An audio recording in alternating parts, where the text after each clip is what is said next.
Hai semuanya, perkenalkan nama saya Kamara Indafi. Hari ini saya akan membawakan sebuah kisah inspiratif dari salah satu sahabat Rasulullah yang dijuluki sebagai seorang syahid yang masih hidup dan berjalan di muka bumi. Siapakah beliau? Ya, beliau adalah Talha bin Ubaidillah. Talha bin Ubaidillah lahir pada tahun 594 Masehi di kota Mekah. Ayahnya bernama Ubaidillah. Talha sendiri sudah terkenal dan sudah dipandang baik oleh kaumnya. Sebelum ia memeluk agama Islam, Talha sudah dikenal sebagai pedagang yang sukses dan cukup kaya. Talha bin Ubaidillah lahir sebagai keluarga bangsawan. Ayahnya adalah orang terpandang di kaum Quraisy dan seorang pedagang. Setelah ayahnya meninggal, Talha berdagang ke kota Syam, Yaman, dan juga Mesir. Keahliannya dalam berdagang membuatnya cepat dalam meraih kekayaan di kalangannya, yakni kaum Quraisy. Di usia Talha yang ke-32 tahun, Talha memutuskan masuk Islam setelah mendengar dakwah dari Rasulullah Shallallahu Alaihi Wasallam. Kepribadian Talha yang jujur, penyayang, serta dermawan membuat orang-orang di sekitarnya percaya bahwa ia adalah pedagang yang cukup sukses. Pada usia Talha yang ke-32 tahun, Talha memutuskan untuk memeluk ajaran Nabi Muhammad, yakni ajaran Islam. Talha masuk Islam karena mendengar dakwah-dakwah dari Rasulullah. Karena kepercayaan, keberanian, dan kejujuran dari Rasulullah, Talha meyakini bahwa ajaran Islam adalah ajaran yang benar dan juga lurus. Talha menjadi salah satu sahabat Rasul yang gigih dalam menyebarkan ajaran dan agama Islam di tengah pertentangan-pertentangan dari kaum-kaumnya dulu, yakni kaum Quraisy. Talha sendiri banyak ikut serta dalam peristiwa-peristiwa yang penting dalam sejarah Islam. Contohnya perperangan, seperti Perang Badar dan Perang Uhud.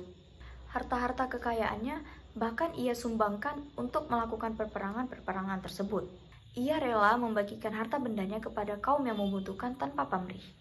Meskipun kekayaan yang melimpah yang ia miliki, ia tetap hidup dalam kesederhanaan. Talha bahkan tidak memanjakan dirinya dengan kemewahan dan berfoya-foya. Karena sejatinya harta yang ia miliki akan kembali kepada Allah. Sikap rendah hati serta tulus dalam beramal membuatnya sangat dicintai serta disayangi oleh kaum-kaum muslimin. Semasa hidupnya, Talha juga sering terlibat dalam medan-medan perang. Kecintaan dan keberanian Talha membuat para sahabat-sahabat terinspirasi dari dirinya. Ia membuktikan bahwa kemewahan dan kekayaan tidak menghalanginya untuk berjuang di jalan Allah Subhanahu wa Ta'ala. Pada tahun 565 Masehi, Talha ikut serta dalam Perang Jamal. Setelah ia berjuang sampai titik darah penghabisan, di tengah peperangan, Talha pun wafat dan menjadi syahid di peperangan tersebut. Wafatnya Talha merupakan kehilangan yang besar bagi kaum umat Islam, karena Talha sendiri adalah salah satu sahabat yang sangat dekat dengan Rasulullah dan memiliki pengaruh-pengaruh besar dalam mengajarkan ajaran-ajaran Islam. Setelah Talha wafat, harta-harta dan kekayaan-kekayaannya ia wakafkan untuk keluarganya, para sahabat, dan juga kaum-kaum muslim yang membutuhkan. Ia mengajarkan betapa pentingnya mengelola kekayaan dengan baik, serta bijak, dan juga bagaimana cara kita menggunakan harta-harta tersebut untuk berjuang di jalan Allah.